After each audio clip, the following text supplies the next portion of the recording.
वो कौन सी ऐसी टेक्नोलॉजी है, कौन सी ऐसी महासाइंस है जो कि आपकी गाड़ी से बेकार जाने वाले धुएं से चलने वाले टर्बो को कई मायनों में जहाज से भी आगे निकाल देती है। टर्बो के बारे में 5 ऐसी रोमांचक और हैरानीजनक बातें जो कि आपने ना तो कभी सुनी है और ना ही कभी सोची है। गाड़ियों की दुनिया के बारे में यूनिक और इंफॉर्मेटिव जानकारी भरी बातें जानने के लिए बने रहिए मेरे साथ। तो स्वागत है आपका मेरे चैनल में जिसका नाम है इंजीनियर खोपड़ी। पहला पॉइंट है टर्बो का आरपीएम। आरपीएम मतलब रिवॉल्यूशन पर मिनट, मतलब 1 मिनट में टर्बो कितनी बार घूमती है।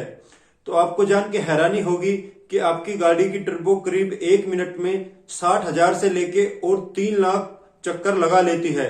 जी हाँ, 3 लाख चक्कर 1 मिनट में। अब जानिए कि ये कितनी ज्यादा स्पीड पे घूमती है। और आपको बता दूं कि जो फाइटर जेट है, जो कि लड़ाकू विमान है, उनकी जो टरबाइन है, उनके जो कंप्रेसर है, वो भी करीब 30 से 35,000 रिवॉल्यूशन आरपीएम 1 मिनट में लगाते हैं। मतलब वो भी करीब 30,000 चक्कर ही 1 मिनट में लगाते हैं, जो कि इतने बड़े जहाज को इतनी पावर देते हैं। लेकिन आपकी गाड़ी की टर्बो उससे भी करीब 10 गुना ज्यादा, मतलब करीब 3 लाख चक्कर 1 मिनट में लगाती है। तो है ना हैरानीजनक बात। तो ये तो टर्बो के बारे में सिर्फ ट्रेलर था, पूरी फिल्म अभी इस वीडियो में बाकी है। बात करते हैं दूसरे पॉइंट पे। दूसरा जो पॉइंट है वो है आपकी टर्बो के कंप्रेसर की पेरीफेरी। पेरीफेरी का मतलब ये है कि ये आपका टर्बो का कंप्रेसर है। यहां से लेके अगर हम किसी एक पॉइंट से शुरू करें और चारों तरफ इसके कंप्रेसर के घूम के और वहीं पे आ जाए जहां पे कि इसके अंदर ये कंप्रेसर है। मैं कंप्रेसर के ब्लेड की पेरीफेरी की बात कर रहा हूं जो कि घूमता है। तो ये कंप्रेसर का जो ब्लेड है, इसकी जो पेरीफेरी है, वो एक चक्कर में कितनी दूरी तय करती है ये अगर हम मान के चले और इसको अगर हम किसी रोड पे चलाएं तो जितनी स्पीड से चलती है ये करीब 1 घंटे में 1900 किलोमीटर दूरी तय कर लेगी। जी हाँ, 1900 किलोमीटर 1 घंटे में। और इस चाल से अगर आप इसको चलाएंगे तो कश्मीर से लेके कन्याकुमारी तक की दूरी ये करीब 1.25 घंटे में तय कर लेगी। और सोचिए कि आप जो फाइटर जेट्स होते हैं, लड़ाकू विमान होते हैं जो कि अपनी स्पीड के लिए जाने जाते हैं, वो भी करीब 1.25 घंटे का टाइम लेगा कश्मीर से लेके कन्याकुमारी जाने तक। तीसरा तथ्य ये है कि जब आपकी टर्बो हवा खींचती है कंप्रेसर की साइड से, आप जानते हैं कि आपकी टर्बो इधर से हवा खींचती है जो कि आपके एयर फिल्टर से आती है और इधर प्रेशर करके भेजती है। तो यहाँ पे इसके इंपेलर से, इसके ब्लेड पे हवा पड़ने से थोड़ा सा पहले यहाँ पे आपने सोचा होगा कि कितनी हवा की गति होगी, जो हवा खींचती है उसकी स्पीड कितनी होगी। यहाँ पे अंदाजा लगाइए, वीडियो को पॉज कीजिए और मुझे कमेंट में बताइए। 50 किलोमीटर प्रति घंटा, 60 किलोमीटर प्रति घंटा। आपको बता दूं कि अगर आप कभी जहाज में बैठे हैं, यात्री वाले जहाज में बैठे और आपने उससे सफर किया है, तो जितनी स्पीड से आपकी यात्री वाला जहाज चलता है, जी हाँ, उस स्पीड से नहीं, उससे भी 2 गुना ज्यादा स्पीड यहाँ पे हवा की रहती है इंपेलर के सामने जब आपकी हवा यहां से खींची जाती है। तो मानिए कि ये करीब अगर आप इसको किलोमीटर में निकाल के देखेंगे तो करीब 1236 किलोमीटर पर आवर, इतनी स्पीड से यहां से ये अंदर की साइड में हवा खींचता है। यहां से इतनी स्पीड रहती है हवा की या गैस की जब वो यहां पे होती है। तो इतनी स्पीड का कारण भी है इसके हाई आरपीएम। तो देखा आपने कितनी कमाल की चीज है टर्बो। टर्बो एक्चुअल में अपने आप में एक बेहतरीन इंजीनियरिंग का उदाहरण है। अगर आप टर्बो को समझ लेंगे तो आप समझ जाएंगे कि इंजीनियरिंग किस चिड़िया का नाम है, कौन सी चीज का नाम है। इंजीनियरिंग को अगर आप समझना चाहते हैं तो आप अगर एक चीज को भी समझ जाएंगे टर्बो की, तो आप जान जाएंगे कि इंजीनियरिंग का क्या महत्व है। और ये मैं अपने अगले पॉइंट में प्रूव कर दूंगा, सिद्ध कर दूंगा। आप मान के चलिए कि आपके एक गाल पे कोई -30 डिग्री पे ठंडी चीज कोई ऐसी लगाता है। आपको बता दूं कि -4 डिग्री पे करीब बर्फ जम जाता है। मैं बात कर रहा हूं -30 -35 डिग्री की। इतनी कम तापमान पे अगर आपके गाल पे कोई एक चीज लगाता है, एक गाल पे, वहीं आपके दूसरे गाल पे अगर कोई 1000 डिग्री सेंटीग्रेड गर्म हो जो चीज वो लगाता है, तो सोचिए आपकी क्या हालत होगी। एक तरफ -30 डिग्री और एक तरफ +1000 डिग्री सेंटीग्रेड। तो यही काम होता है आपके टर्बो के साथ। जी हाँ, आप इस क्लिप में देख सकते हैं कि ये क्लिप हमारी इंडिया भारत की है और अभी दिसंबर 2021 की है। तो कैसा यहाँ पे मौसम है।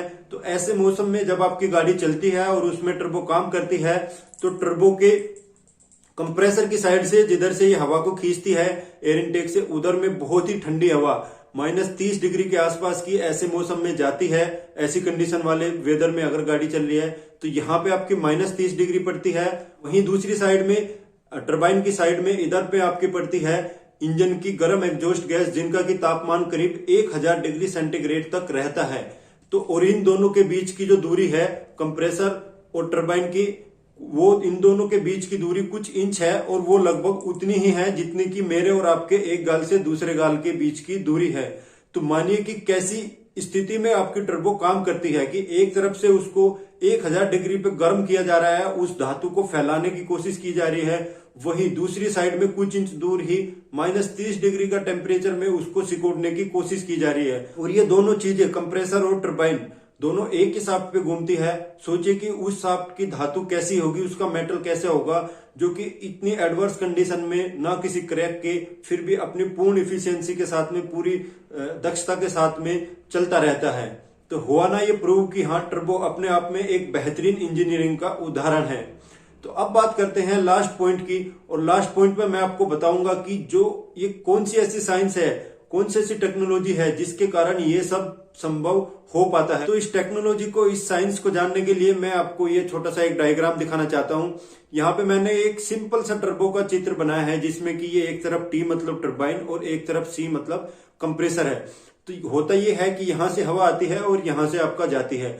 अब ये जो चीज है जो कि टर्बो को इतनी पावर देती है एक बेकार से जाने वाले धुएं से या गैस से, उसके पीछे एक बहुत बड़ा रोल है। यहाँ पे जो ये शेप देख रहे हैं आप वी के आकार की, इधर में आप देखिए कि ये यहाँ पे साइज कितना बड़ा है, और जैसे जैसे ये अंदर जाता है आपकी टरबाइन के पास जाता है तो ये सिकुड़ जाता है, बहुत बारीक हो जाता है यहाँ और यहाँ के कंपैरिजन में। और होता ये है कि जैसे जैसे आपकी हवा या गैस टरबाइन की तरफ बढ़ती है तो वो छोटा होता चला जाता है, रास्ता और ज्यादा नैरो होता चला जाता है। और नैरो होने के कारण क्या होता है कि मान लीजिए कि पहले यहाँ पे, ये देखिए यहाँ पे आपकी हवा में या गैस में जो अणु थे, कण थे, जो वो एक दूसरे से कैसे आराम से दूर दूर में है, और जैसे ही वो यहाँ पे पास में आएंगे, नजदीक में आएंगे, तो होता ये है कि फिर ये आपके जो कण है आपकी हवा में या गैस में, आपके धुएं में जो आपके एग्जॉस्ट से निकलता है, वो कितने पास पास आ जाते हैं। और जब ये एक दूसरे से पास आ जाते हैं तो एक दूसरे से टकराने लगते हैं, ये गतिमान हो जाते हैं। और इन अणुओं की गति, इसी के कारण इसमें एक एनर्जी आ जाती है, और वो उस एनर्जी को हम कहते हैं काइनेटिक एनर्जी। और जब ये काइनेटिक एनर्जी वाली हवा या गैस आपकी टरबाइन पे पड़ती है तो टरबाइन उसको काइनेटिक एनर्जी को मैकेनिकल एनर्जी में बदल देते हैं, जो कि एक ऐसी चीज हमें देती है जो कि करीब 3 लाख चक्कर 1 मिनट में लगा लेती है। और इसके पीछे ये जो टेक्नोलॉजी है, इसको हम बोलते हैं, ये जो चीज आप बोल रहे हैं, इसको हम बोलते हैं बर्नौली थ्योरम।